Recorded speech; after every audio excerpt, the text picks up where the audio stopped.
Vous pensez être prêt pour l'ouverture. Vous avez passé des heures à ranger vos boîtes, à changer votre fil, à affûter vos hameçons. Vous avez même préparé le réveil pour être au bord de l'eau avant le lever du soleil.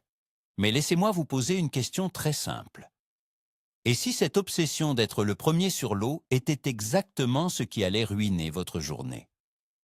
C'est un paradoxe terrible, mais la majorité des pêcheurs détruisent leur chance de prendre une belle truite dans les 10 premières minutes de leur arrivée.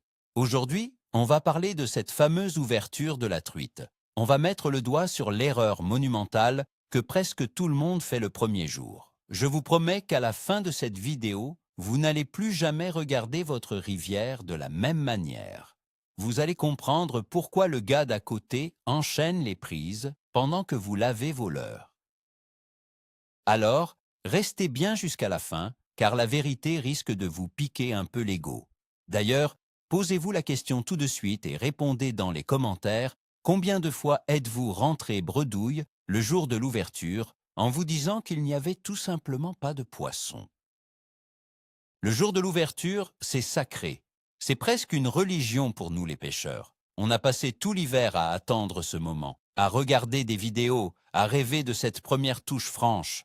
Cette attente crée une pression énorme. On a tellement envie de bien faire qu'on se raccroche aux vieilles traditions, les méthodes de grand-père, les phrases toutes faites qu'on entend depuis qu'on est gamin. On nous a toujours dit qu'il fallait être là aux aurores, qu'il fallait peigner les courants rapides, qu'il fallait couvrir un maximum de terrain. Le problème, c'est que ces certitudes nous aveuglent.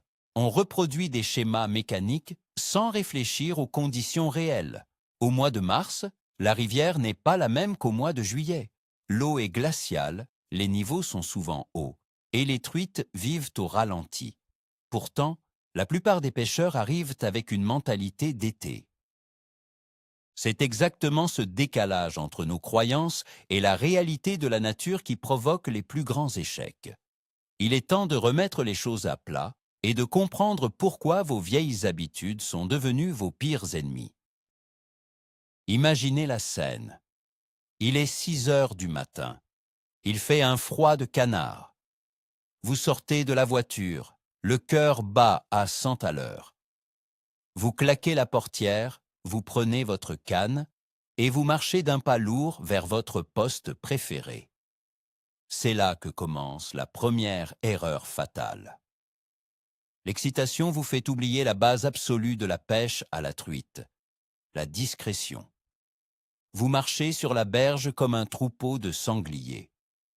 La terre transmet les vibrations de vos pas directement dans l'eau. Les truites n'ont pas besoin de vous voir pour savoir que vous êtes là. Elles ont une ligne latérale extrêmement sensible. Avant même que vous n'ayez fait votre premier lancer, les plus beaux poissons du secteur ont déjà compris qu'il y avait un danger. Ils se sont calés sous une racine ou une grosse pierre et ils ne bougeront plus.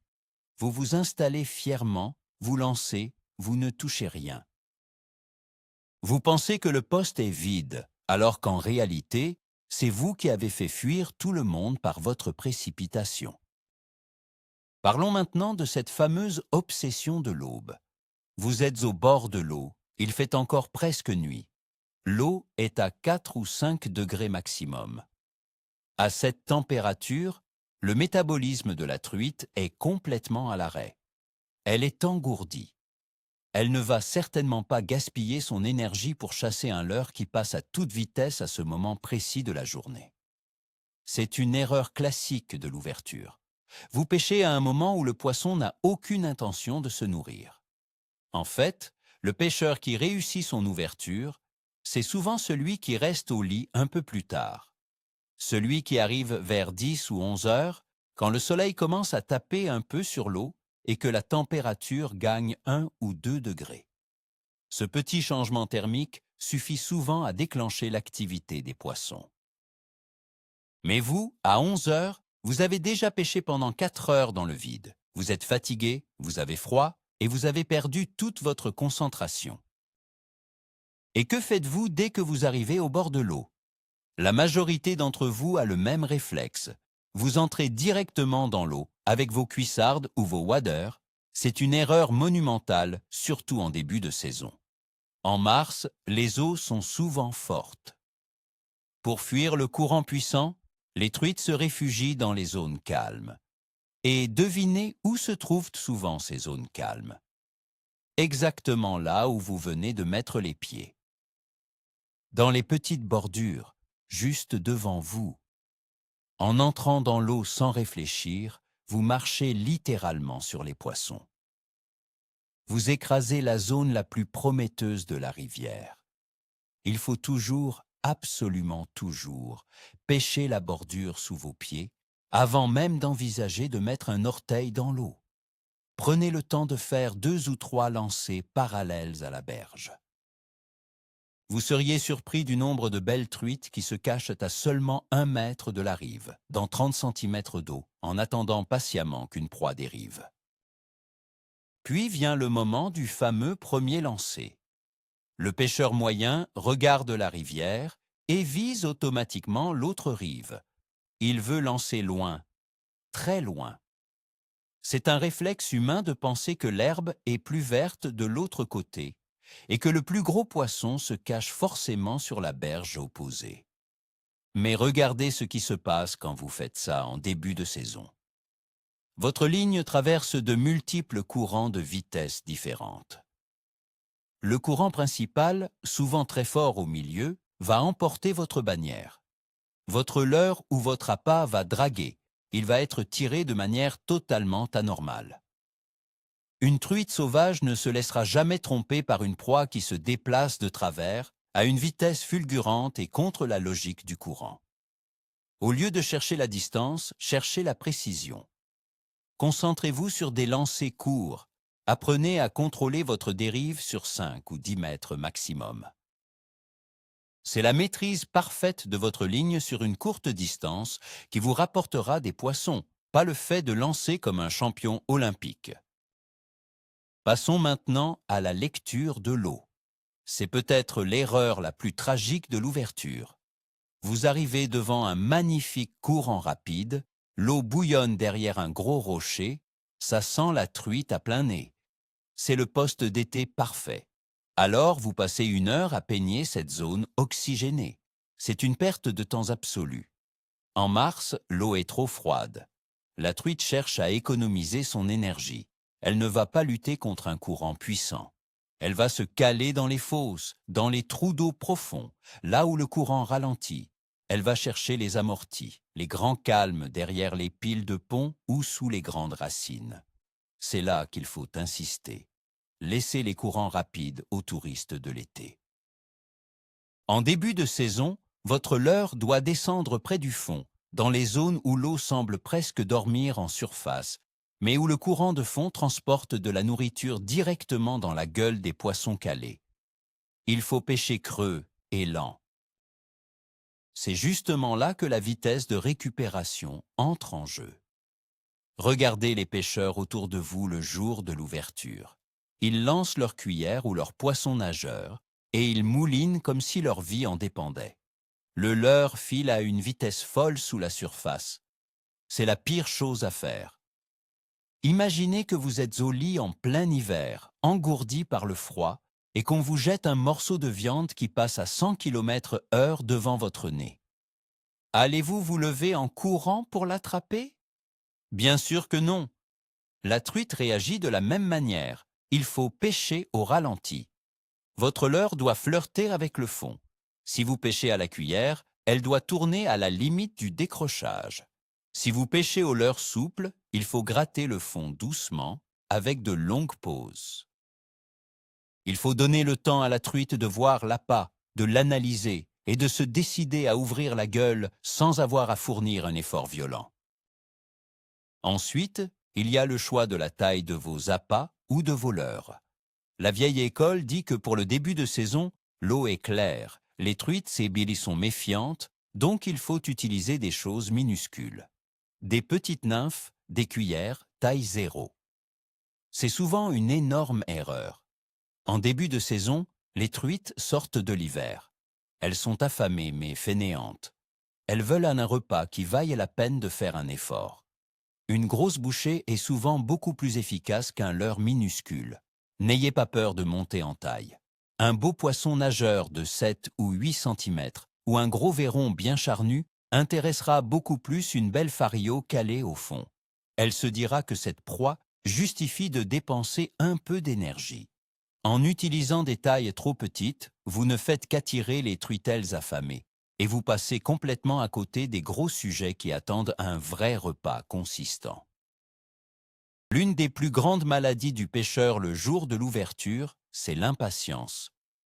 Vous arrivez sur un poste, vous faites 3 lancers, vous n'avez pas de touche et vous partez en courant vers le poste suivant. Vous faites des kilomètres de berge en courant comme un lapin. C'est ce qu'on appelle la pêche de survol.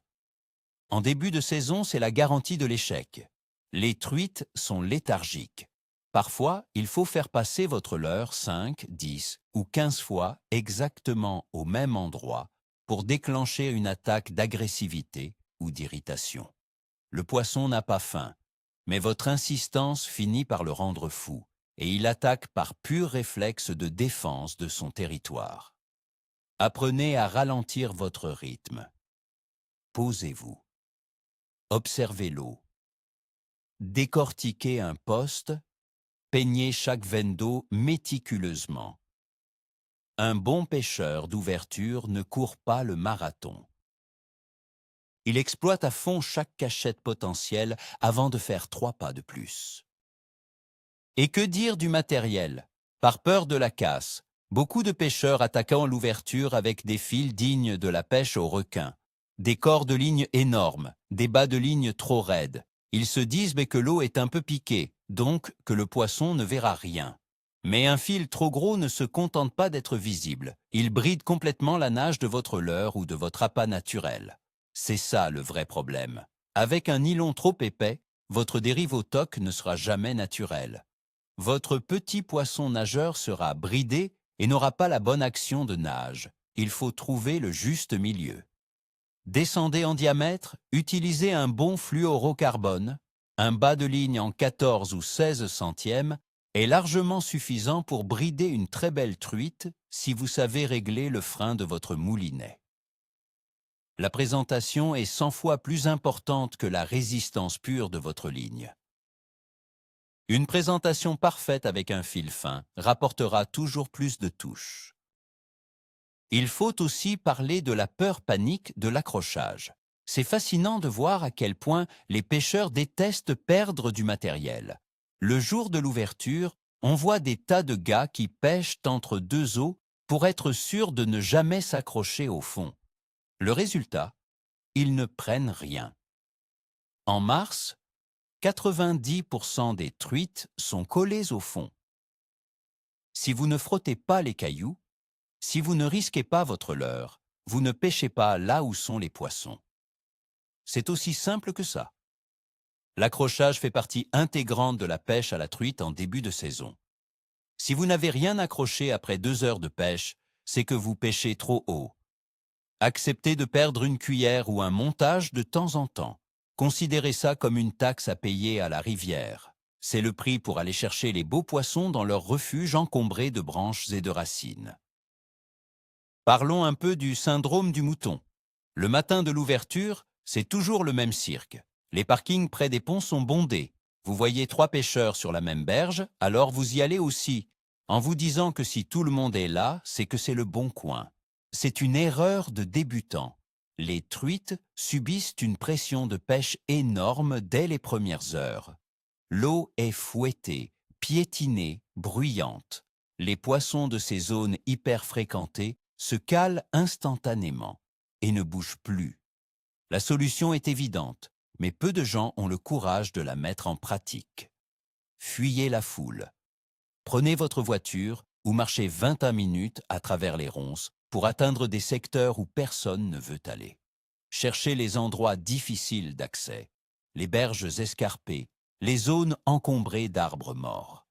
C'est dans ces sanctuaires oubliés par la masse que vous trouverez des poissons actifs et moins méfiants. Une autre habitude tenace qui détruit votre saison, c'est le refus de s'adapter. Vous arrivez avec votre canne à l'heure et vous avez décidé que vous pêcheriez aux poissons nageurs toute la journée. La matinée passe, pas l'ombre d'une queue. Au lieu de remettre en question votre technique, vous insistez. Vous devenez têtu. C'est l'erreur de l'ego. Le pêcheur intelligent est un caméléon. Si les leurres ne donnent rien, il faut savoir passer à une cuillère ondulante très lourde. Si le métal ne marche pas, il faut oser sortir une canne au toc et proposer un beau ver de terre bien gras. Parfois, l'eau est tellement froide et piquée que seul un appât naturel présenté au ralenti sur le fond pourra décider une truite. Ne soyez pas l'esclave d'une seule technique. C'est la rivière qui dicte les règles, ce n'est pas vous. Celui qui rentre avec du poisson, c'est celui qui a su ranger son orgueil et changer de stratégie quand il le fallait. Il y a un moment critique dans la journée d'ouverture, c'est le début d'après-midi, vers 13 ou 14 heures. Beaucoup de pêcheurs profitent de ce moment pour faire une longue pause casse-croûte avec les copains. Et ils ont bien raison de profiter du moment. Mais d'un point de vue purement halieutique, c'est souvent une énorme erreur de déserter la rivière à cette heure-là. En mars, c'est précisément entre midi et 15 heures que le soleil est au plus haut. C'est le moment où la température de l'eau peut gagner son petit degré magique.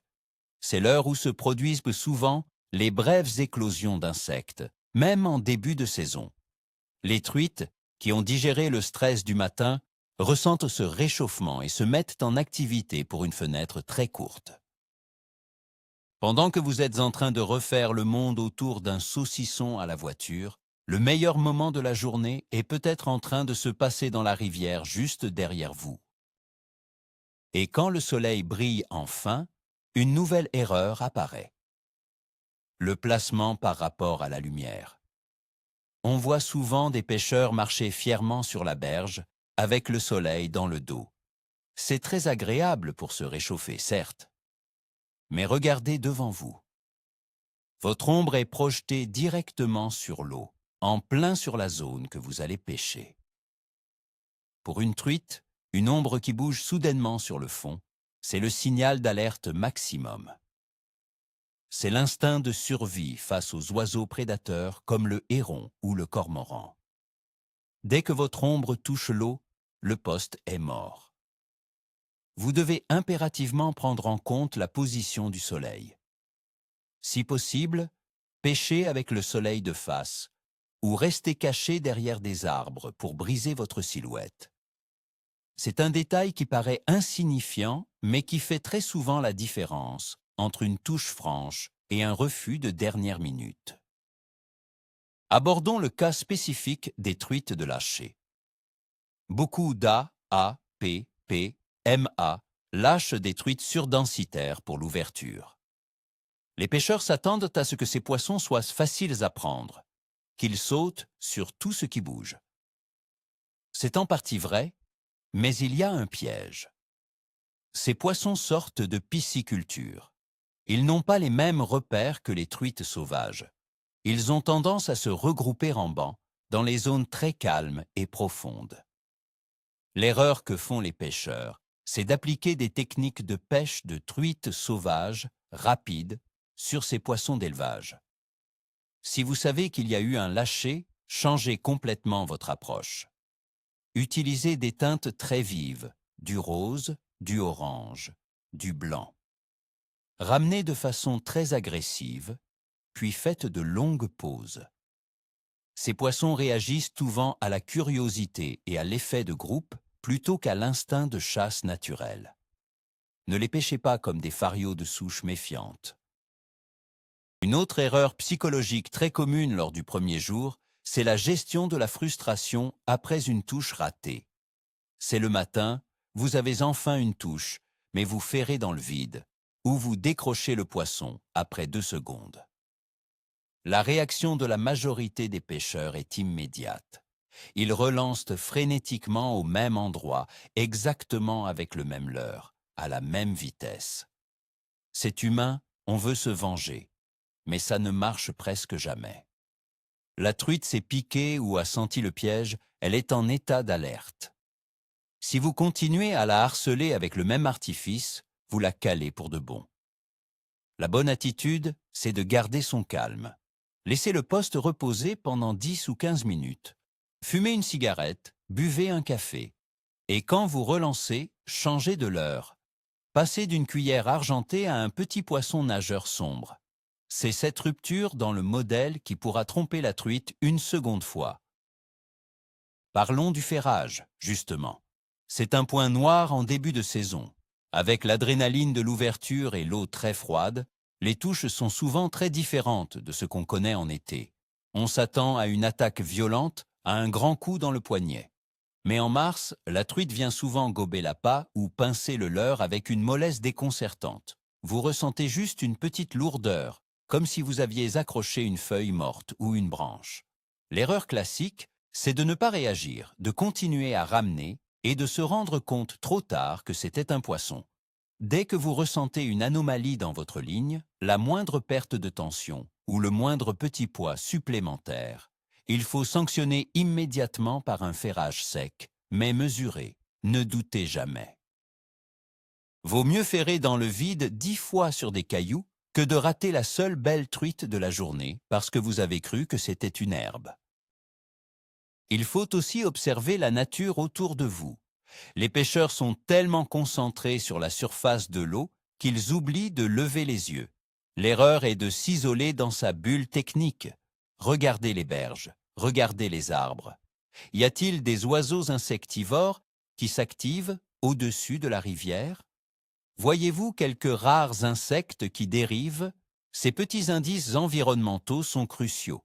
Si vous voyez une hirondelle raser l'eau, cela signifie qu'il y a une activité entomologique. Si les insectes bougent, les truites ne vont pas tarder à se mettre le nez en l'air. C'est le moment de laisser tomber vos leurres lourds qui grattent le fond et de passer sur une pêche un peu plus haute dans la couche d'eau, voire de sortir la canne à mouche si vous êtes équipé. La nature communique en permanence et l'erreur fatale est d'être sourd et aveugle à ces signaux. L'avant-dernière erreur, et non des moindres, c'est l'obstination du poste magique. On a tous en tête un poste de rêve, le fameux trou sous la cascade où on a pris une truite de 50 cm il y a 3 ans. Le jour de l'ouverture, on y court et on passe 3 heures à le poncer, persuadé qu'un monstre nous y attend. Mais les rivières sont vivantes. Les crues de l'hiver ont déplacé des tonnes de gravier, arraché des racines, comblé certaines fosses et creusé de nouvelles caches. Le poste magique de l'année dernière est peut-être devenu un désert stérile cette année. L'erreur, c'est de vivre dans le passé. Pêchez le moment présent. Ouvrez les yeux. Cherchez les nouvelles structures, les nouveaux arbres tombés à l'eau pendant l'hiver. Les truites s'adaptent très vite à leur nouvel environnement et vous devez faire exactement la même chose si vous voulez croiser leur route. Au final, la véritable erreur fatale de l'ouverture, celle qui englobe toutes les autres, c'est l'excès de confiance couplé au manque d'humilité. Arriver au bord de l'eau en pensant tout savoir, en répétant les mêmes gestes mécaniques sans tenir compte des conditions du jour. La pêche n'est pas une science mathématique. L'ouverture de la truite, c'est l'école de la remise en question. Les eaux froides, les poissons léthargiques, la pression des autres pêcheurs. Tout est fait pour vous faire échouer si vous n'êtes pas attentif. Le pêcheur qui réussit, ce n'est pas celui qui a le moulinet le plus cher ou le dernier leurre à la mode. C'est celui qui observe, qui ralentit son rythme, qui lit l'eau en fonction de la température et non de ses fantasmes d'été. C'est celui qui sait se faire invisible, qui pêche dans ses pieds et qui a compris que la douceur et la précision sont les clés ultimes pour déjouer la méfiance des belles farios au mois de mars. Pour résumer, arrêtez de pêcher l'ouverture comme si vous étiez au mois de juillet. C'est ça le grand secret, c'est ça le vrai tournant. Oubliez la précipitation de l'aube, les lancers de 60 mètres au milieu des rapides et les courses folles le long des berges. Le coup de théâtre, c'est que le pêcheur qui va sortir la plus belle truite de la journée est probablement celui que vous avez vu assis sur un rocher à 10 heures du matin, en train de boire son café en regardant l'eau. Il a attendu que la température monte d'1 degré. Il a repéré une fosse lente et profonde. Il s'est approché à pas de loup et il a fait gratter son leurre sur le fond avec une lenteur extrême. Changez votre approche mentale. Soyez lent, soyez discret, pêchez creux et n'ayez pas peur de sacrifier quelques montages dans les racines. Merci beaucoup d'avoir regardé cette vidéo jusqu'au bout. Si cette remise en question vous a été utile, n'oubliez pas de vous abonner à la chaîne et de mettre un gros pouce bleu, ça aide énormément à faire connaître notre travail. Maintenant, c'est à vous de jouer. Dites-moi dans les commentaires, quelle est votre plus grosse erreur ou votre pire échec le jour de l'ouverture? On a tous des histoires honteuses, alors racontez-nous la vôtre, on en débattra ensemble. À très vite au bord de l'eau et bonne ouverture à tous.